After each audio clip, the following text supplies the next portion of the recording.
Hi നമസ്കാരം. Market പൾസിൻ്റെ മറ്റൊരു pre market റിപ്പോർട്ടിലേക്ക് സ്വാഗതം. അപ്പോൾ ഇന്നത്തെ സിറ്റുവേഷനിൽ നമ്മൾ കാണുന്നതെന്ന് പറഞ്ഞു കഴിഞ്ഞാൽ മാർക്കറ്റിലെ ഏറ്റവും നമ്മൾ പ്രതീക്ഷിച്ചിരുന്ന ഒരു പി സ്റ്റോക്ക് എന്ന് പറയുന്നൊരു സംഭവം ഇതുവരെ അതിനെക്കുറിച്ചിട്ട് ഒരു തീരുമാനവും വരുന്നില്ല എന്നുള്ളതാണ്. മാർക്കറ്റ് വീണ്ടും വീക്കാവുന്നതായിട്ട് കാണുന്നുമുണ്ട്. അപ്പോൾ US ഒട്ടും കംഫർട്ടബിൾ അല്ല. അപ്പോൾ അവർ പറയുന്ന സിറ്റുവേഷനിലേക്ക് ഇറാൻ വരുന്നുമില്ല. അപ്പോൾ അത് കാരണമുള്ളൊരു നെഗറ്റിവിറ്റിയാണ് മാർക്കറ്റിനകത്ത് നടന്നിരുന്നത്. അപ്പോൾ ടെക്നിക്കലി നോക്കിയാലും മാർക്കറ്റ് ഇന്നലെ ഞാനൊരു ഡബിൾ ടോപ്പ് പറഞ്ഞിരുന്നു അല്ലേ, ആ ഡബിൾ ടോപ്പൊക്കെ നമുക്ക് മാർക്കറ്റ് കാണുമ്പോൾ തന്നെ അറിയാൻ പറ്റും അതിൻ്റെ വീക്ക്നെസ് എന്തായിരിക്കുമെന്നും അതിൻ്റെ ഫർദർ ഫോൾ എന്തായിരിക്കും എന്നുള്ളതും. ഇന്നലെ ലൈവ് കണ്ടിട്ടുള്ള ഏതൊരു മനുഷ്യനും ഇന്നലെ അതിഭീകരമായിട്ടുള്ളൊരു ട്രേഡിംഗ് സെറ്റപ്പ് ക്രിയേറ്റ് ചെയ്ത് കിട്ടിയിട്ടുണ്ട്. സോ മാർക്കറ്റ് ഞാൻ 4 ടാർഗറ്റ് വെച്ചിരുന്നു, 4 ടാർഗറ്റ് പോയിട്ട് 5ാമത്തെ ടാർഗറ്റ് വരെ അത് ഹിറ്റ് ചെയ്തിട്ടുണ്ട്. സോ നമ്മൾ 440 അതിൻ്റെ ഫൈനൽ ടാർഗറ്റ് വെച്ചിരുന്നത്. ലാസ്റ്റിൽ നോക്കുമ്പോൾ അത് 350 റേഞ്ച് വരെ ഹിറ്റ് ചെയ്തിട്ടുണ്ട്. നമ്മുടെ അടുത്ത ലെവലായിരുന്നു 350 എന്ന് പറയുന്നത്. 350 ഹിറ്റ് ചെയ്ത് കഴിഞ്ഞു എന്നുള്ളതാണ്. 5 ടാർഗറ്റ് മൂവ് ചെയ്തു. എന്നാലും നമ്മുടെ പോർട്ട്ഫോളിയോയിൽ കാര്യമായിട്ടുള്ള ചലനം വന്നില്ല.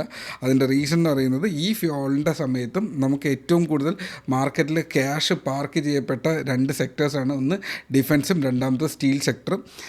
ഓൾമോസ്റ്റ് ഇന്നലെയൊക്കെ ആയിട്ട് ഈ ഫോളിൻ്റെ ഇടയിൽ ഓൾമോസ്റ്റ് ഒരു 4 to 5% ഡൗൺ ആണ്. എന്നാൽ പോലും മറ്റ് സ്റ്റോക്കുകൾ 10 to 15% പല സ്റ്റോക്കുകളും താഴെ പോയപ്പോഴും ഈ സെക്ടർ ഓൾമോസ്റ്റ് 3 to 5% കറക്റ്റ് ചെയ്തിട്ടുള്ളൂ. വലിയ വീഴ്ച വന്നില്ല എന്നുള്ളതാണ്. സോ മാർക്കറ്റ് വളരെ കംഫർട്ടബിളി ആ സ്റ്റോക്കുകൾ നിൽപ്പുണ്ട്. ഇനി പുതിയൊരു സ്റ്റോക്ക് എടുക്കണ്ട എന്ന് പറഞ്ഞതിൻ്റെ റീസൺ ഇപ്പോൾ നിങ്ങൾക്ക് മനസ്സിലായി കാണും എന്ന് വിശ്വസിക്കുന്നു. മാർക്കറ്റ് ഒരു സിമെട്രിക് ട്രയാങ്കിൾ എന്ന് പറയുന്നത് അത്രത്തോളം ടഫായിട്ടുള്ളൊരു സംഭവമാണ്. ഏത് ഡയറക്ഷനിലാണെങ്കിലും വളരെ പ്രഷറുള്ള ഒരു വീഴ്ചയോ ഒക്കെ ഐറ്റമോ ആയിരിക്കാം ഇവിടെ വീഴ്ചയായിരുന്നു. അപ്പോൾ നമുക്ക് ഇന്ന് അടുത്ത ലെവൽസ് നോക്കിക്കഴിഞ്ഞാൽ 23,240 ഏറ്റവും നല്ലൊരു സപ്പോർട്ട് ലെവലായിട്ട് ആദ്യം പറയാൻ പറ്റുക. അതിനുശേഷം 23,100 ഓക്കെ 23,100 ഇതാണ് മാർക്കറ്റിൽ കുറച്ചുകൂടെ വൈഡർ ആയിട്ടുണ്ട് അല്ലേ. മാർക്കറ്റ് കുറച്ചുകൂടെ വൈഡർ ആയിട്ടുണ്ട്. അപ്പോൾ ആ വൈഡർ റേഞ്ച് ഒരു സപ്പോർട്ട് എടുക്കാനുള്ള നല്ല സാധ്യത കാണിക്കുന്നുണ്ട്.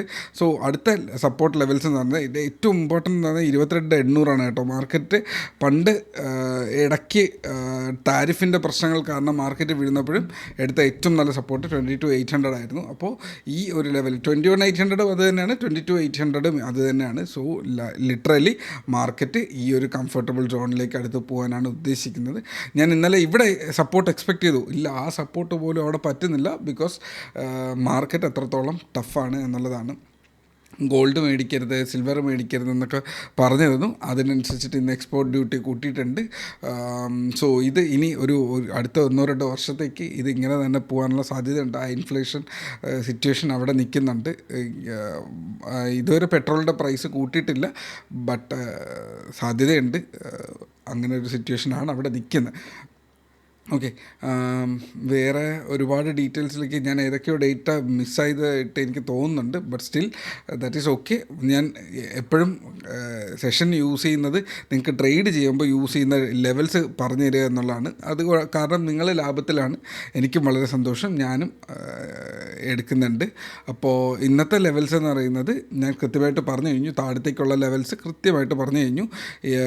350 നമ്മുടെ ഫൈനൽ ടാർഗറ്റ്, 440 ആയിരുന്നു നമ്മുടെ ഫൈനൽ ടാർഗറ്റ്. അടുത്ത ലെവൽസ് സ്വാഭാവികമായും 350, 240, 100, 22,960 അടുത്ത ലെവൽസ് എന്ന് പറയുന്നത്. 22,800 വരെയാണ് ഞാൻ ഉദ്ദേശിക്കുന്ന ഈ ഒരു ഇനിയൊരു യുദ്ധം നടക്കുന്നില്ല എന്നുണ്ടെങ്കിൽ ഈ ഒരു പാനിക്കിൻ്റെ ഔട്ട്ലൈൻ എന്ന് പറയുന്നത് ഈ ഒരു റേഞ്ചസിലായിരിക്കും വരാൻ. ഇവിടെയൊക്കെ ഞാനൊരു സപ്പോർട്ട് ഏരിയ വരച്ചിട്ടിട്ടുണ്ട്. 720 അടുത്ത സപ്പോർട്ട് ഏരിയ. ഓർമ്മയുണ്ട്, അത് ഇവിടെ ഒരു 720 നമ്മുടെ ബ്രേക്ക് ചെയ്ത ഇന്നലത്തെ വീഴ്ച തുടങ്ങിയെന്ന് പറയുന്നത്. ആ വീഴ്ച തീരാൻ സാധ്യത ഈ ഒരു 720 റേഞ്ചിൽ, 720 ആവണമെന്നില്ല, 920 റേഞ്ചിലാണെങ്കിൽ പോലും അതങ്ങനെ ആവാനുള്ള സാധ്യത ഉണ്ട്. ഇതിൻ്റെ ഇടയിലുണ്ട് 960 ശേഷം 880 വളരെ ഇമ്പോർട്ടൻ്റ് ആയിട്ടുള്ള ലൈനാണ്. പക്ഷേ ഫൈനലി സപ്പോർട്ട് എടുക്കാനുള്ള സാധ്യത ഇവിടെയാണ്. അതുകൊണ്ടാണ് ഇത് ഇത്രയും വിട്ട് തന്നത്. മേളിലേക്കാണെങ്കിൽ സ്ലോ ആയിട്ടായിരിക്കും കയറാൻ ശ്രമിക്കുക. ആ സ്ലോ ആയിട്ടുള്ള ഏരിയാസ് ഞാൻ കൃത്യമായിട്ട് ലൈന് വരച്ചിട്ടിട്ടുണ്ട്. സോ ഫോർ എ ട്രേഡർ ഈ ഒരു വീഡിയോ നിങ്ങൾക്ക് വളരെ വർത്തി ആയിരിക്കും എന്ന് എനിക്ക് ഡാം ഷുവറായിട്ട് അറിയാം. ബിക്കോസ് ഈ ലെവൽസ് എല്ലാം നിങ്ങൾക്ക് ഈ വീഴ്ചയെല്ലാം നമ്മളവിടെ ഗ്രൂപ്പിനകത്ത് പറഞ്ഞിരുന്നു. ആ വീഴ്ചയുടെ 4 ദിവസമായിട്ട് നല്ല മൊമെൻറ്റത്തിലാണ്. നിങ്ങൾക്ക് കിട്ടുന്നുണ്ട് എന്നുണ്ടെങ്കിൽ സന്തോഷം. ഓക്കെ, അപ്പോൾ ഇത്രയേ ഉള്ളൂ ഇന്നത്തെ സെഷൻ. വേറെ സ്വിംഗ് ട്രേഡിംഗ് ഒന്നും ഞാനവിടെ പറയുന്നില്ല. അടുത്ത ഒരു 3-4 ദിവസത്തേക്ക് ഞാൻ കാണത്തില്ല. ഔട്ട് ഓഫ് ടൗണാണ്, ഒരു യാത്രയിലായിരിക്കും. മാക്സിമം ഞാൻ യൂട്യൂബ് സ്ട്രീം ചെയ്തിട്ടെങ്കിലും ഞാൻ ലൈവിൽ കയറാനുള്ള സാധ്യതയുണ്ട്. സോറി, യൂട്യൂബ് ലൈവിൽ കയറാനുള്ള സാധ്യതയുണ്ട്. അപ്പോൾ റേഞ്ച് ഉണ്ടെന്നുണ്ടെങ്കിൽ നിങ്ങൾക്ക് വീഡിയോ വരുന്നുണ്ടാവും, ഇല്ലെങ്കിൽ ഓഡിയോ വരാൻ ശ്രമിക്കുന്നുണ്ടാവും. അപ്പോൾ മേക്ക് ഷുവർ ചെയ്യുക. ഞാൻ എവിടെയെങ്കിലും നെറ്റുള്ള ഒരു സിറ്റുവേഷനിലാണെന്നുണ്ടെങ്കിൽ നിങ്ങൾക്ക് അതിനുള്ള സിറ്റുവേഷൻ ഞാൻ ഒരുക്കുന്നുണ്ടാവും. അപ്പോൾ നന്നായിട്ട് ട്രേഡ് ചെയ്യുക, കൃത്യമായിട്ടുള്ള SL കീപ്പ് ചെയ്യുക. Trade safe, take care, by.